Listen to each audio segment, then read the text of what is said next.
Well, good morning, YouTube. All right, guys, while we are waiting for our brake parts to come in, I'm back to working on the tensioner. I know, too many videos going on at the same time, but here's where we're at. The tensioner that I went down to Charleston to get in the Mini Cooper that day was this one right here. It is a Gates part number 38523. It's a good heavy-duty tensioner. I mean, it's really nice. Here's the problem is once it's bolted in, it tensions the wrong direction. So from standing on the passenger side of Goliath, I need something that tensions towards the driver's side, and this would actually tension towards the passenger side, opposite of what I needed. So I went out and I actually went to Napa, and I found Napa part number 38157. That is actually a tensioner for a Dodge Cummins 5.9. And it looked like it might work, but here's the problem I ran into with it. So here's our factory one. Here's our Fleet Pride one. And here's the Napa one for the Cummins. And you see it's built backwards. And I thought I could make it work by spacing it. Unfortunately, here's the problem. By the time I spaced this over enough to get the pulleys to line up, it moves this so far forward that this side of the tensioner arm interferes with the cooling fan itself, and that's a no-go. Obviously, it doesn't do any good to put a tensioner on at the cost of destroying the fan, because then we're still back to no cooling fan. So I'm back to our Fleet Pride one. I know it tensions backwards, but then I realized that instead of pointing it up on the engine and it tensioning this way, when I flip it upside down, then it tensions the right way. So what I've just done, and I'm getting ready to test, is I've drilled another hole to index it completely different. Don't know if it's right. We're gonna test and see. I also picked up a bunch of washers so that we can space our bracket out a little bit more, and I think I've got most of that figured out to where to work with this tensioner. We only had to give it about 1/2 inch, maybe a tiny bit more, to get this tensioner to work. It's got a much wider pulley. Anyway, I'm gonna go put it together and see how it works. All right, guys, as you can see, I've got the tensioner in there. You can see how it adds some spacers and longer bolts. And the bolts are bottoming out, so I threw a couple spacers on this side as well. But if you look at the actual pulley alignment, it looks like everything is gonna line up nicely. Now I've got to get the tensioner pulled back, try to get the belt in place, and double check. All right, so I got the belt back in place and the tensioner is on, and it's like temporary setting. I'll have to make this a little bit more permanent. It was a little bit more challenging to get the belt on, but not hard by any means. Like I said, it's now pointing down to tension in instead of pointing up and tensioning in. So take a look. What do you think? All right, so there we are over top of the fan pulley. And then the tensioner is down there.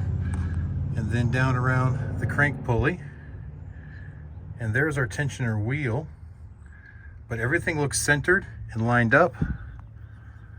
And there's actually, it's kind of hard to tell, but it looks like there's actually plenty of clearance going down that way, so it's not actually hitting the body of the tensioner. So I think I'm gonna go fire it up and see how it does. Now, even if this does work, I still have one more step I've got to do, and that's because right now it's only bolted in with the 2 bolts. Normally, the bolt that goes through the tensioner also went through the bracket and into the front structure of the Detroit 60 Series engine. But the bolts are different size, so I can't do that. So I've got an idea of making a spacer with a stud that should work, I hope, but we'll get to that assuming that this all works.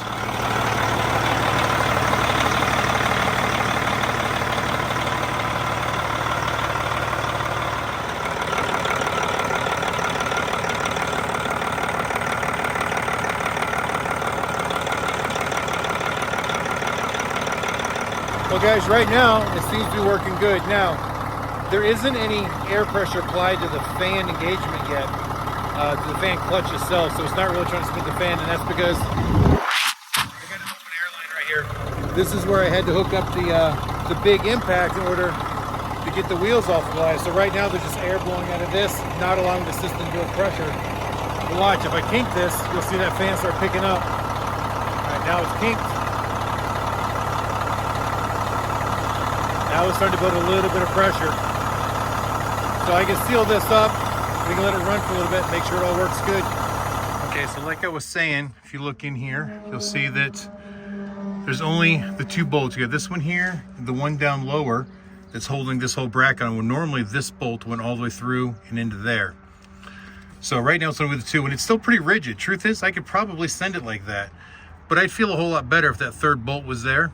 But this bolt is a slightly smaller size than these bolts, and these bolts will not fit through the tensioner that thread into there. So I have to build a custom spacer that I can thread into the block and then thread the bolt in to it. And I've got an idea. Let me get this apart and show you. But the big thing is now I can see that I need my spacer and 4 washers, and that gets my spacing right, so I know how that new spacer has got to be built. All right guys, so here's my plan. Follow me for a moment. Now I know how much spacer I need, whatever this equals to. But this bolt is too small for this, so it won't thread into the block, so I can't just get a longer bolt. This bolt will not fit through here because it is too small of a hole in the tensioner for the factory bolt to work. So this is what I'm going to build. This fits the tensioner. This fits the block. And I got this spacer sleeve. Right now I just have this kind of tapped in there, but I'm going to drive it through to the right depth to where it gives me just enough sticking out of here to put a washer and a lock nut on. And then I'm going to weld it inside that spacer. And then this, which will thread into the block, is the same as the big bolts right there, will then get welded to this end to where the overall thickness is the same as this pack right here. So I can then, so guys, you're just gonna have to envision it. So this is what my spacer will look like. It'll just all be welded together. This end right here will thread into the block. This end will come through the tensioner.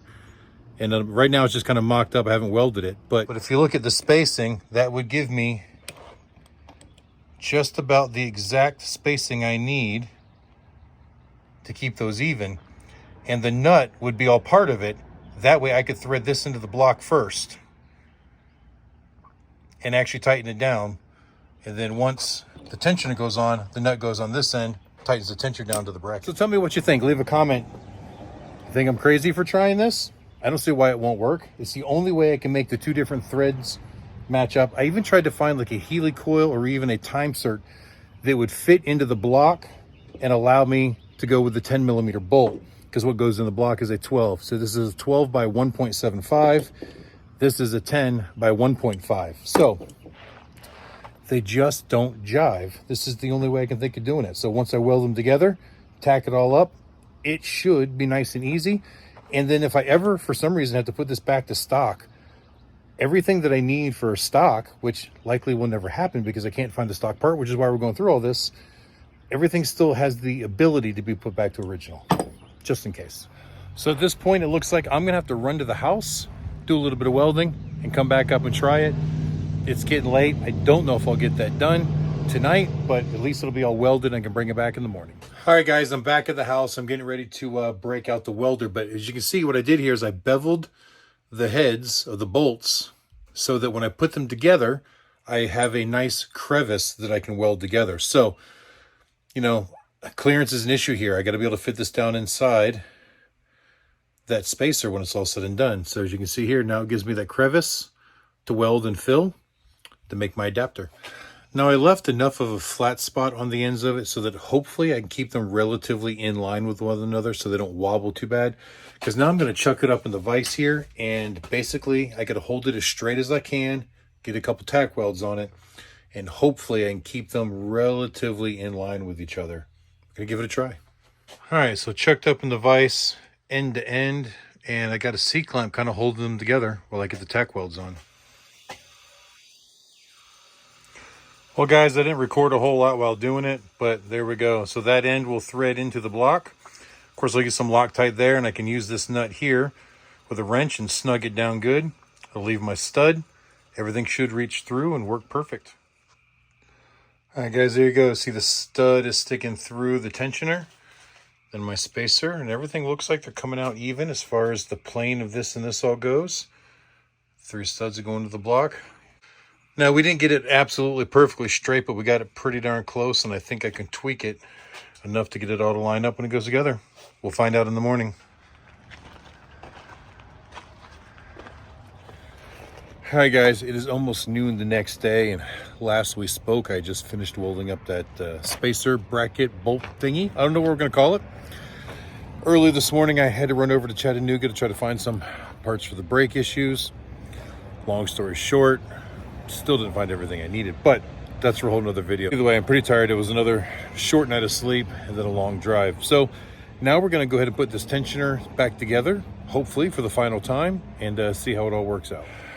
All right, I'm going to start by installing my spacer into the block first and tightening it down with a wrench. Put a little bit of blue Loctite on there just so that once it's in, hopefully I don't have to take it apart. I think the most challenging part is going to be lining everything up because I did not get this welded exactly straight. When I spin it around, I can see just a slight wobble. So trying to get all the holes to line up perfect could be a little bit challenging, but I'm pretty sure we'll make it work.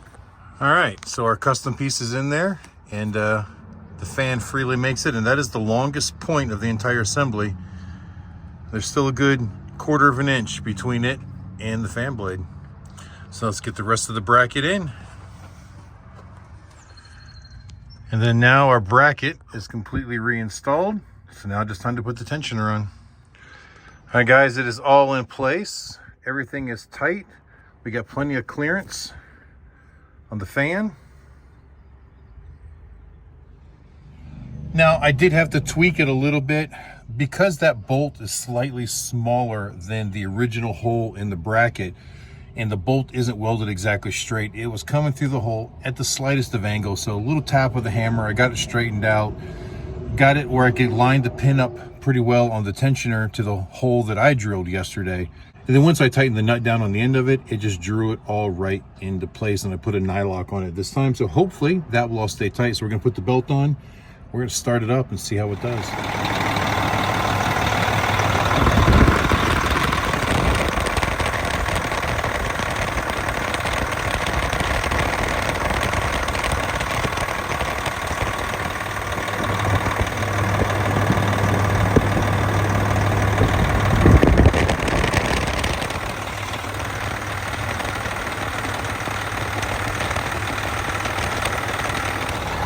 Well, as of right now, it looks like everything is working perfect. But I'm going to let it sit here and run. I'm going to let it warm up. I'm going to let things get hot, double check it. Truth is, we won't know for sure until we actually start climbing a mountain, put it under a load, and make sure that everything keep up, make sure there's enough tension on it.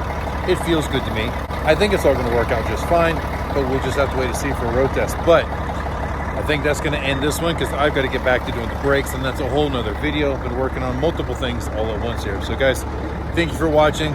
Let's keep our fingers crossed, and let's hope that this is the answer to the problem that we've been having, and it gets us to Laconia and back and out to Sturgis without any issues. At least now I know I've got a viable part number, assuming that this experiment continues to work, so that in the future, if I need a belt tensioner, all I have to do is just buy the new tensioner and it bolts right on, no modifications.